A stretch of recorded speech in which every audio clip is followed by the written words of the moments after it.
রাত্রিবেলায় রুটি খাওয়ার জন্য ঘরে ঝামেলা হচ্ছে, তাহলে এই রেসিপিটি তোমার জন্য। রাঁধতে মরছে নেই, তাহলে এই রেসিপিটি তোমার জন্য। এটা খেলেই একবারে উপকার ডেলি করতে বলবে। হ্যাঁ, এই জন্য আমি নিয়ে নিয়েছি এখানে ছোটো ছোটো কটি পেঁয়াজ। তোমার যেমন প্রয়োজন হবে সেরকম নিবে। এবার পেঁয়াজের ছাল চুল ছাড়াই গোটা গোটা রাখবে না, যে এই যে পেছনের এই দিকটা এমনি করে করে দিবে, পুরোটাই আবার কাটিয়ে দিও না, তাহলে কেস গোলমাল হয়ে যাবে আর কি। তো এমনি করে কাটিয়ে কুটিয়ে দিবে আর কি, বেশ 4 ভাগ করবে, বেশি করার দরকার নেই। আর খুব বড় সাইজের পেঁয়াজ এখানে দরকার, ছোটো ছোটো নিবে আর কি। এরপর কড়াইয়ে আমি এটি করছি সর্ষার তেল দিয়ে দিলাম। মানে একটি ছোটো সাইজের পেঁয়াজকে কুড়ে নিয়েছি, তার সঙ্গে ওই 8-10টার মতন রসুনকে থিতো করে নিয়েছি, আর অল্প 1 চামচার মতন তোমার ওই 1/2 ইঞ্চির মতন আদাকে গ্রেট করে নিয়েছি, আর তার সঙ্গে 10-12টার মতন কাঁচা লঙ্কা কুচু কুচু করে নিয়েছি। দিয়ে এটি ভালো করে এখানে কষতে দিব আর কি, কারণ পেঁয়াজের আদার একটা তো যে গন্ধ আছে সেটা তো কাটতেই হবে গেলে। হ্যাঁ, এরপরে এখানে দিয়ে দিচ্ছি আন্দাজ মতো নুন। এবার যেগুলো মানে মশলাগুলো লাগবে কি সেইগুলো আর কি, আন্দাজ মতো নুন, হলুদ, জিরা গুঁড়া, ধনা গুঁড়া, এগুলো সবাইকার কমন জিনিস, এইগুলোই দিতে হবে, বিরাট কিছু মশলার প্রয়োজন নাই। হ্যাঁ, আর একটু বেশ রঙটা বেশ ডগডগা হবে, সেজন্য একটুখানি কাশ্মীরি লঙ্কার গুঁড়া আর একটু এমনি লঙ্কার গুঁড়া দিয়ে এরপরে এটি একটুখানি আর একটুখানি গরম মশলা। কারণ ভাবছো গরম মশলাটা কেন এখন দিয়ে দিলে, এই একবারে ভেতর দিয়ে দেখবে না তেলের সঙ্গে যে কেমন স্বাদটা হয় আর কি, সবসময় তো উপরেই দাও লাই। তো এরপরে দেখো মশলাটিকে আমি এখানে আরও সুন্দর করে কষবো। এটা তোমরা বিশ্বাস করি দেখো মিনিট 5-এর মধ্যে রান্নাটা যাবে, জলদি রান্না গো। হ্যাঁ, আর খেতে অপূর্ব হয়। তো এখানে যখন দেখলাম বেশ সুন্দর করে মশলাটা কষা হয়ে গেলে, তখন অল্প একটুখানি জল দিয়ে দিলাম, যাতে মশলাটা আরেকটু সুন্দর করে কষা হয়। তো এবার যত মশলা কষবে ততই তো খেতে ভালো লাগবে গেলাই। তো মশলাটা এবার কষতে কষতে তোমরা আমাকে কমেন্ট করে বলো দেইনি কে কোথার থেকে আমার ভিডিওটি দেখছো, তাহলে আমি তোমাদেরকেও কিন্তু জানাবো যে আরও চটজলদি কী করে কী রেসিপিটি হয় লাই। তাহলে আমিও তোমরা আমার বন্ধু হয়ে যাবে, আমিও তোমাদের বন্ধু হয়ে যেতে পারবো লাই।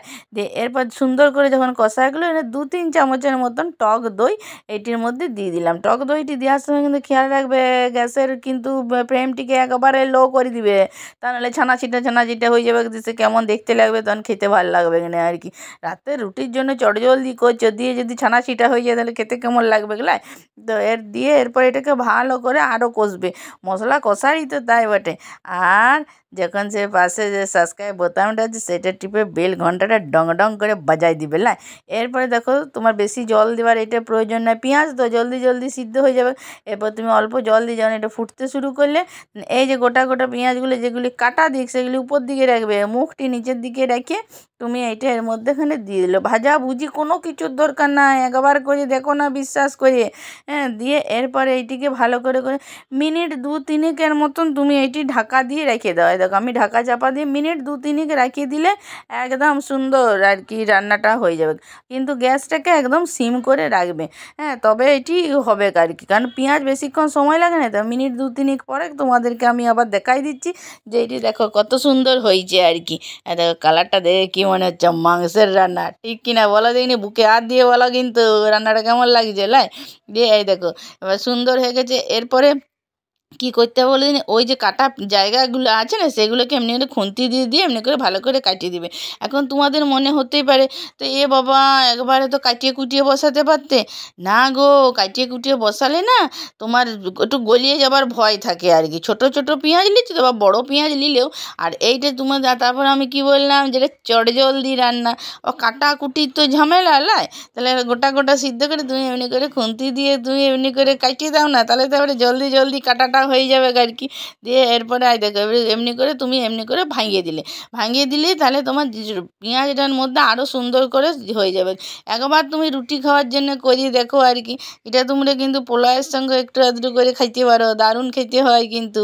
হ্যাঁ, দিয়ে এরপর আর তোমরা যদি আমার ফেসবুক থেকে আমার পেজটি দেখছো, তাহলে পেজটি কী করবে, হ্যাঁ ফলো করে দিবে লাই। দিয়ে এই দেখো কত সুন্দর, দেখো একদম সুন্দর করে কিন্তু রেডি হয়ে যাচ্ছে। তারপর রাতে খেতে ভালো লাগে না, বোর হয়ে গেছো, কী করবো খুঁজে পাচ্ছ না, ঘরে দমে ঝামেলা চলছে, তখন টুক করে রেসিপিটি করে নিবে। এবার এরকম ঝটপট সুন্দর সুন্দর রেসিপি দেখতে হলে আমার চ্যানেলটিতে কিন্তু ঘুরে ভালো করে দেখে নিলো। তা সেই জন্য তো সাবস্ক্রাইবটা করে রাখলে কী হবে, আমি যখনই যা দেবো তোমরা টুকটুক করে দেখে নিলো। আর আমি বেশিরভাগ খুব সহজ সরল রান্না তোমাদেরকে দেখাই। হ্যাঁ, কারণ আমার যেমন কষ্ট হয় তেমনি তোমার তোমাদেরও তো কষ্ট হবে গলা। দিয়ে এই জন্য তোমরা এমনি করে বানাও, খাও, আর আমার পাশে সব সময়ের জন্য থেকে যাও।